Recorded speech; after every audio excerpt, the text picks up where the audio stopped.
ओम नमो भगवते वासुदेवाय।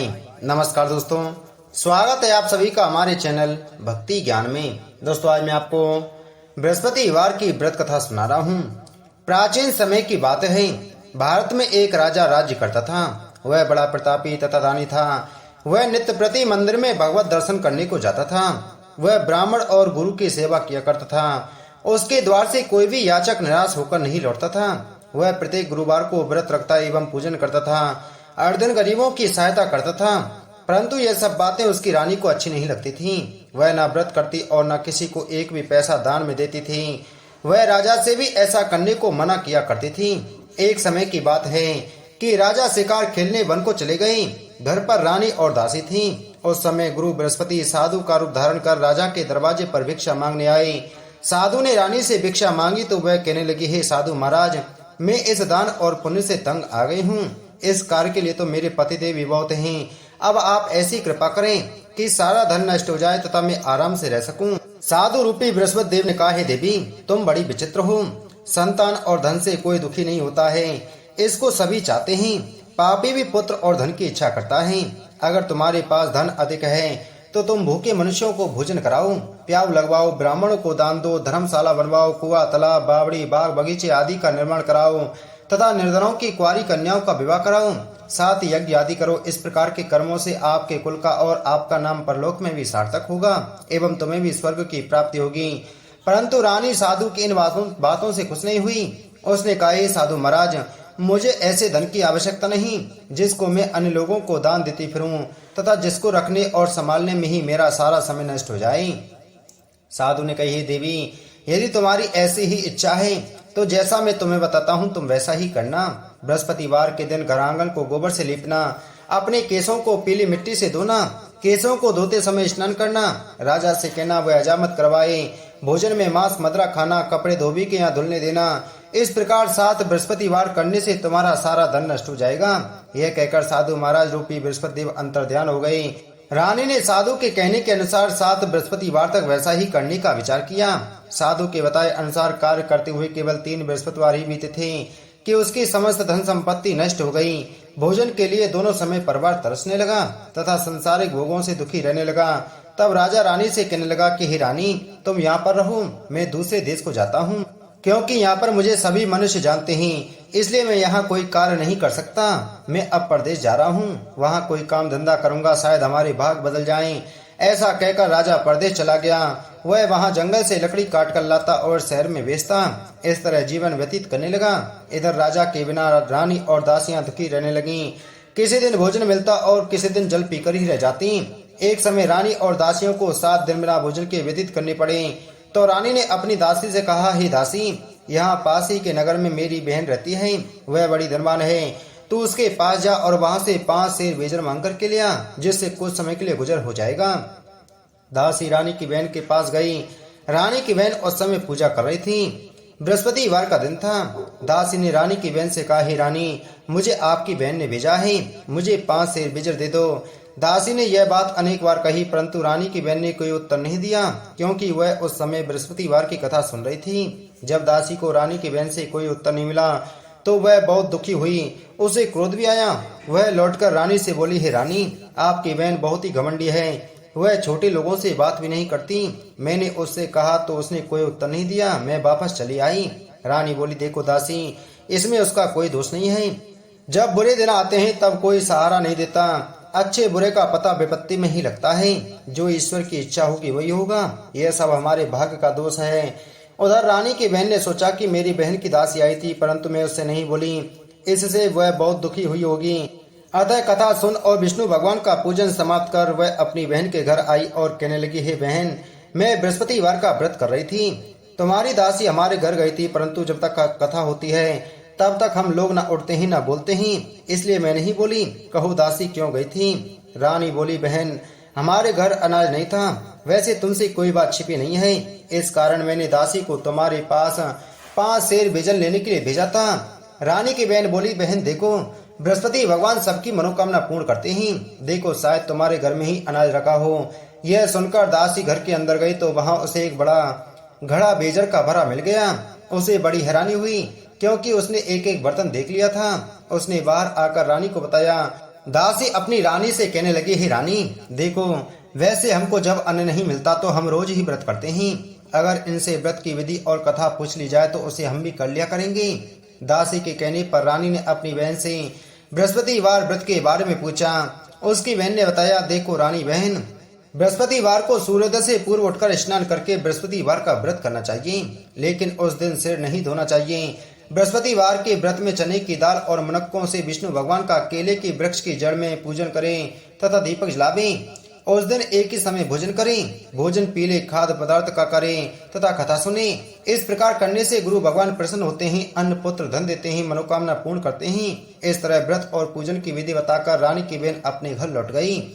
रानी और दासी दोनों ने निश्चय किया कि वे बृहस्पति देव भगवान का पूजन जरूर करेंगी। 7 दिन बाद जब बृहस्पतिवार आया तो उन्होंने व्रत रखा। गुड़साल में जाकर चना और गुड़ भी लाई तथा उड़द की दाल से केले की जड़ में विष्णु भगवान का पूजन किया। अब भोजन कहाँ से आई? दोनों बड़ी दुखी हुई, परंतु उन्होंने व्रत किया था, इस कारण बृहस्पति देव भगवान प्रसन्न थे। वे एक साधारण व्यक्ति के रूप में 2 थालों में सुंदर पीला भोजन लेकर के आए और दासी को देकर बोले, हे दासी, यह भोजन तुम्हारे और रानी के लिए है, तुम दोनों करना। दासी भोजन पाकर बड़ी प्रसन्न हुई और रानी से बोली, रानी जी भोजन कर लो। रानी को भोजन के आने के बारे में कुछ पता नहीं था, इसलिए वह दासी से बोली, जा तू ही भोजन कर, क्योंकि तू हमारी व्यर्थ में हंसी उड़ाती है। दासी बोली, एक व्यक्ति अभी भोजन दे गया है। रानी कहने लगी, वह भोजन तेरे लिए ही दे गया है, तू ही भोजन कर। दासी ने कहा, वह व्यक्ति हम दोनों के लिए 2 थालों में भोजन दे गया है, इसलिए मैं और आप दोनों ही साथ साथ भोजन करेंगे। फिर दोनों ने गुरु भगवान को नमस्कार कर भोजन प्रारंभ किया। उसके बाद वे प्रत्येक बृहस्पतिवार को गुरु भगवान का व्रत और पूजन करने लगी। बृहस्पति भगवान की कृपा से उनके पास धन हो गया, परंतु रानी फिर पहले की तरह से आलस करने लगी। तब दासी बोली, देखो रानी, तुम पहले भी इस प्रकार आलस करती थी, तुम्हें धन के रखने में कष्ट होता था, इस कारण सभी धन नष्ट हो गया। अब गुरु भगवान की कृपा से धन मिला है तो फिर तुम्हें आलस होता है। बड़ी मुसीबतों के बाद हमने यह धन पाया है, इसलिए हमें दान पुण्य करना चाहिए। तुम भूखे मनुष्यों को भोजन कराओ, प्याव लगवाओ, ब्राह्मणों को दान दो, कुआं तालाब बावड़ी आदि का निर्माण करवाओ, मंदिर पाठशाला बनवाकर दान दो, कुंवारी कन्याओं का विवाह करवाओ, धन को शुभ कार्यों में खर्च करो, जिससे तुम्हारे कुल का यश बढ़े तथा स्वर्ग प्राप्त हो और पितृ प्रसन्न हो। दासी की बात मानकर रानी ने इसी प्रकार के कर्म करने प्रारंभ किए, जिससे उनका काफी यश फैलने लगा। एक दिन रानी और दासी आपस में विचार करने लगी कि ना जाने राजा किस दशा में होंगे, उनकी कोई खोज खबर नहीं है।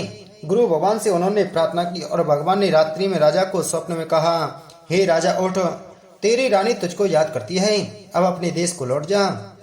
राजा प्रातःकाल उठकर जंगल से लकड़ियां काटकर लाने के लिए जंगल की ओर चल पड़ा। जंगल से गुजरते हुए वह सोचने लगा, रानी की गलती से कितने दुख भोगने पड़े। राजपाट छोड़कर उसे जंगल में आकर रहना पड़ा। जंगल से लकड़ियां काटकर उन्हें बेचकर गुजारा करना पड़ा। उसी समय उस जंगल में बृहस्पति देव एक साधु का रूप धारण कर आए और राजा के पास आकर बोले, हे लकड़ारे, तुम इस सुनसान जंगल में किस चिंता में बैठे हो, मुझे बतलाओ। यह सुन राजा के नेत्रों में जल भर आया और साधु की वंदना कर बोला, हे प्रभु, आप सब कुछ जानने वाले हैं। इतना कहकर राजा ने साधु को अपनी संपूर्ण कहानी सुना दी। महात्मा तो स्वभाव से ही दयालु होते हैं। वे राजा से बोले, हे राजा, तुम्हारी पत्नी ने बृहस्पति देव के प्रति अपराध किया था, जिसके कारण तुम्हारी यह दशा हुई। अब तुम किसी प्रकार की चिंता मत करो, भगवान तुम्हें पहले से अधिक धन देंगे। देखो, तुम्हारी पत्नी ने बृहस्पतिवार का व्रत करना प्रारंभ कर दिया है। अब तुम भी बृहस्पतिवार का व्रत करके चने की दाल व गुड़ जल के लोटे में डालकर केले का पूजन करो, फिर कथा कहो या सुनो, भगवान तुम्हारी सब मनोकामनाओं को पूर्ण करेंगे। साधु को प्रसन्न देखकर राजा बोला, हे प्रभु, मुझे लकड़ी बेचकर इतना पैसा भी नहीं बचता जिससे भोजन करने के उपरांत कुछ बचा सकूं। मैंने रात्रि में अपनी रानी को व्याकुल देखा है, मेरे पास कोई साधन नहीं जिससे समाचार जान सकूं। फिर मैं बृहस्पति देव की कौन सी कहानी कहूं या सुनूं, मुझको तो कुछ भी मालूम नहीं है। साधु ने कहा, हे राजा, तुम किसी बात की चिंता मत करो। बृहस्पतिवार के दिन तुम रोजाना की तरह लकड़ियां लेकर शहर में जाओ, तुम्हें रोज से 2 गुना धन प्राप्त होगा, जिससे तुम भली भांति भोजन कर लोगे तथा बृहस्पति देव की पूजा का सामान भी आ जाएगा। बृहस्पति देव की कथा इस प्रकार है। प्राचीन काल में एक बहुत ही निर्धन ब्राह्मण था। उसके कोई संतान नहीं थी। वह नित्य पूजा पाठ करता, परंतु उसकी स्त्री बहुत ही मलिनता के साथ रहती थी। वह न स्नान करती और न किसी देवता का पूजन करती। प्रातःकाल उठते ही सर्वप्रथम भोजन करती, बाद में कोई अन्य कार्य करती। ब्राह्मण देवता बहुत दुखी रहते थे। पत्नी को बहुत समझाते, किंतु उसका कोई परिणाम न निकलता। भगवान की अनुकंपा से एक समय उस ब्राह्मण की पत्नी गर्भवती हुई और उसने 10वें महीने एक सुंदर कन्या को जन्म दिया। निर्धन ब्राह्मण कन्या के जन्म से बहुत दुखी हुआ। धीरे धीरे ब्राह्मण की कन्या बड़ी होने लगी। बचपन से ही उस कन्या की रुचि भगवान विष्णु की पूजा में थी। वह प्रातः उठते ही स्नान आदि करके भगवान विष्णु की पूजा करने के लिए मंदिर में जाती थी। बृहस्पतिवार को व्रत करके विधिवत पूजा पाठ करती थी। पूजा पाठ के बाद वह पढ़ने के लिए पाठशाला में जाती थी। घर से चलते हुए वह मुट्ठी भर जौ साथ लेकर जाती और पाठशाला के रास्ते में थोड़ी थोड़ी जौ गिराती जाती थी। जब वह पाठशाला से घर लौटती तो जौ के वह दाने सोने में बदले हुए मिलते थे। लड़की सभी सोने के दाने बीन लाती थी। एक दिन जब वह सोने के दानों को साफ कर रही थी तो उसकी माँ ने कहा, है बेटी, सोने के दाने साफ करने के लिए तो सोने का सूप भी होना चाहिए। अगले दिन बृहस्पतिवार था। उसने भगवान बृहस्पति देव की पूजा करते हुए प्रार्थना की, है भगवान, यदि मैंने आपका व्रत विधिवत किया हो तो मुझे सोने का सूप दे दो। भगवान बृहस्पति देव ने उसकी मनोकामना पूरी करने का वचन दिया। पाठशाला से लौटते समय उसे रास्ते में सोने का सूप पड़ा हुआ मिला। घर लौटकर सोने का सूप अपनी माँ को दिखाकर वह सोने के दाने साफ करने लगी। उसी समय नगर का राजकुमार उसके घर के पास से गुजरा। उस सुंदर लड़की को सोने के सूप में जौ साफ करते देख राजकुमार उस पर मोहित हो गया। महल में लौटकर राजकुमार ने राजा से उस लड़की से विवाह करने की इच्छा प्रकट की तो राजा ने ब्राह्मण को महल में बुलाकर राजकुमार से उसकी लड़की के विवाह की बात कही। ब्राह्मण तैयार हो गया। धूमधाम से उस लड़की का विवाह राजकुमार से हो गया। दुल्हन बनकर ब्राह्मण की लड़की महल में चली गई। लड़की के चले जाने से ब्राह्मण फिर निर्धन हो गया। उसे कई कई दिन तक भोजन भी नहीं मिलता था। बहुत दुखी होकर ब्राह्मण एक दिन अपनी लड़की के पास गया। अपने पिता से निर्धनता का समाचार सुनकर उसने बहुत सा धन देकर पिता को विदा किया। उस धन से ब्राह्मण के कुछ दिन तो आराम से गुजर गई, लेकिन जल्दी ही फिर भूखों मरने की हालत हो गई। ब्राह्मण अपनी लड़की से धन लेने के लिए फिर महल में पहुंचा। लड़की ने पिता की बुरी हालत देखकर कहा, पिताजी, आखिर आप कब तक मुझसे धन लेकर जीवन यापन करेंगे? आप कोई ऐसा उपाय क्यों नहीं करते जिससे आपका घर धन संपत्ति से भर जाए? ब्राह्मण ने कहा, मैंने तेरी माँ को बहुत समझा लिया पर उसकी समझ में कुछ नहीं आता। उसका फुहड़पन नष्ट हो जाए तो घर की निर्धनता भी दूर हो जाए।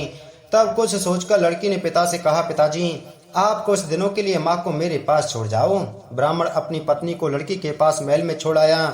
लड़की ने अपनी माँ से कहा, माँ, तुम कल प्रातः उठकर स्नान आदि करके भगवान बृहस्पति देव विष्णु जी की पूजा अवश्य करना। पूजा करने से तुम्हारी निर्धनता अवश्य दूर हो जाएगी। लेकिन उसकी माँ ने उसकी कोई बात नहीं मानी। तब क्रोधित होकर लड़की ने अपनी माँ को एक कक्ष में बंद कर दिया।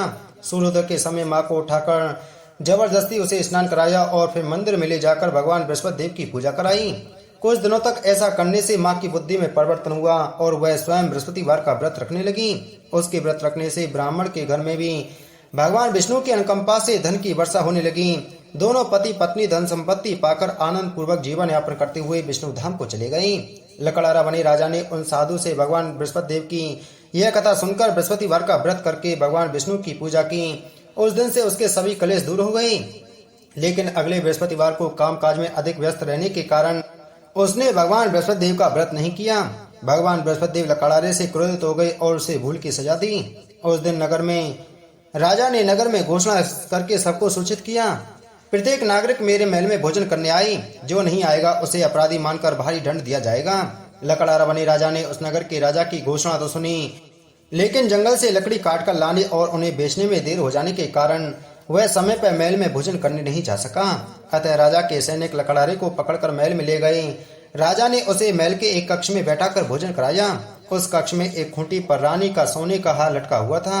लकड़ारा अकेला उस कक्ष में भोजन कर रहा था। तभी उसने एक आश्चर्यजनक घटना घटती देखी। देखते ही देखते हुए खूंटी हार को निगल गई। थोड़ी देर के बाद राजा ने हार को गायब देखा तो लकड़ारे को कारावास में डलवा दिया। लकड़ारा मनी मन अपने भाग्य को कोसने लगा। तभी उसे जंगल में मिले साधु का स्मरण हुआ। थोड़ी देर में भगवान बृहस्पति देव सन्यासी के रूप में उसके सामने प्रकट हुए और कहा, हे लकड़ारे, तूने भगवान बृहस्पति देव की पूजा नहीं की, इसी कारण तुम्हें यह कष्ट हुआ। लेकिन अब तुम चिंता मत करो। बृहस्पतिवार के दिन कारागार के दरवाजे पर तुम्हें कुछ पैसे पड़े हुए मिलेंगे। उन पैसों से भगवान बृहस्पति देव का व्रत करके उनकी पूजा करोगे तो तुम्हारे सब दुख नष्ट हो जाएंगे। बृहस्पतिवार के दिन दरवाजे पर पड़े मिले पैसों से चने और गुड़ मंगाकर लकड़ारे ने बृहस्पतिवार की कथा कही तो भगवान बृहस्पति देव ने प्रसन्न होकर उस नगर के राजा को स्वप्न में लकड़ारे को कारागार से मुक्त करने को कहा। सुबह राजा ने अपने कक्ष में आकर देखा तो खूंटी पर रानी का हार टंगा हुआ था। राजा ने लकड़हारे को मुक्त कर दिया और उसे धन और आभूषण देकर विदा किया। लकड़हारा बना राजा उस नगर से चलकर अपने नगर में पहुंचा तो उस नगर में कुएं, धर्मशाला, बाग बगीचे देखकर बहुत प्रसन्न हुआ। राजा ने किसी से पूछा, ये कुएं, धर्मशाला किसने बनवाए हैं? सबने उसे बताया कि ये सब रानी और उसकी दासी ने बनवाए हैं। राजा महल में पहुंचा तो रानी ने उसका भव्य स्वागत किया। तब राजा ने निश्चय किया कि सप्ताह में तो एक बार सभी बृहस्पति देव का व्रत तथा पूजन करते हैं, परंतु मैं प्रतिदिन व्रत किया करूंगा तथा दिन में 3 बार कथा कहा करूंगा। अब राजा हर समय दुसाले में चने की दाल बांधे रहता तथा दिन में 3 बार बृहस्पति देव की कथा कहता। कुछ दिनों के बाद राजा को अपनी बहन की याद आई। एक दिन घोड़े पर सवार होकर राजा अपनी बहन से मिलने के लिए चल दिया। अभी राजा नगर के बाहर पहुंचा ही तक उसने कुछ लोगों को एक शव को ले जाते हुए देखा। राजा को स्मरण आया कि आज उसने किसी को बृहस्पतिवार की व्रत कथा नहीं सुनाई है। राजा ने उन लोगों को रोककर कहा, भाइयों, आप सबको ले जाने से पहले मुझसे बृहस्पतिवार की कथा सुन लें। लोगों ने राजा पर क्रोध होते हुए कहा, तुम पागल तो नहीं हो गए हो? लेकिन कुछ बड़े बूढ़े लोगों ने कहा, अच्छा भाई, साथ में चलते चलते तुम अपनी कथा भी सुना लो। राजा ने चलते हुए आधी कथा ही सुनाई थी कि सब हिलने लगा। राजा की पूरी कथा सुनाते ही सब उठकर बैठ गया। लोगों ने हैरानी से दांतों तले उंगली दबाई और अगले बृहस्पतिवार से भगवान बृहस्पति देव का व्रत करने व कथा सुनने का निश्चय कर लिया। अब घोड़े पर सवार राजा चलते हुए एक किसान के पास पहुंचा। किसान अपने खेत में हल चला रहा था। राजा ने कहा, अरे भाई, मुझसे बृहस्पतिवार की कथा सुन लो। किसान झुंझला कर बोला, अरे भाई, देख नहीं रहे, जितनी देर में तुम्हारी कथा सुनूंगा उतनी देर में तो पूरी खेत में हल चला लूंगा। राजा निराश होकर चलने लगा। तभी किसान के बैल लड़खड़ाकर जमीन पर जा गिरे। किसान के पेट में भी जोरों का दर्द होने लगा। उस किसान की पत्नी जब खाना लेकर आई तो उसने किसान से इस बारे में पूछा। किसान ने घुड़सवार की पूरी कहानी सुनाई। किसान की पत्नी दौड़ती हुई राजा के पास पहुंचकर हाथ जोड़कर बोली, भैया, मैं तुम्हारी कथा सुनने को तैयार हूँ। राजा ने उसके साथ खेत पर पहुंचकर बृहस्पतिवार की कथा सुनाई। तभी बैल उठकर खड़े हो गए। किसान के पेट का दर्द भी तुरंत ठीक हो गया। राजा अपनी बहन के घर पहुंचा तो उसकी बहुत अवगत हुई। अगले दिन सुबह उठकर राजा ने देखा घर के सभी लोग भोजन कर रहे हैं। किसी भूखे को बृहस्पतिवार की कथा सुनाए बिना राजा भोजन नहीं करता था। उसने बहन से कहा, बहन, क्या घर में कोई ऐसा व्यक्ति है जिसने अभी तक भोजन ना किया हो? उसकी बहन बोली, भैया, हमारे घर में तो क्या आपको पूरे नगर में कोई ऐसा व्यक्ति नहीं मिलेगा जिसने सुबह सुबह भोजन नहीं किया हो। तब राजा ने बहन के घर से निकलकर उस नगर में बिना भोजन किए व्यक्ति की तलाश की। एक गडरिये के घर में उसका बेटा बीमार होने के कारण भूखा रह गया था। राजा ने उसको जाकर बृहस्पतिवार की कथा सुनाई। कथा सुनते सुनते गडरिये का बीमार बेटा बिल्कुल ठीक हो गया।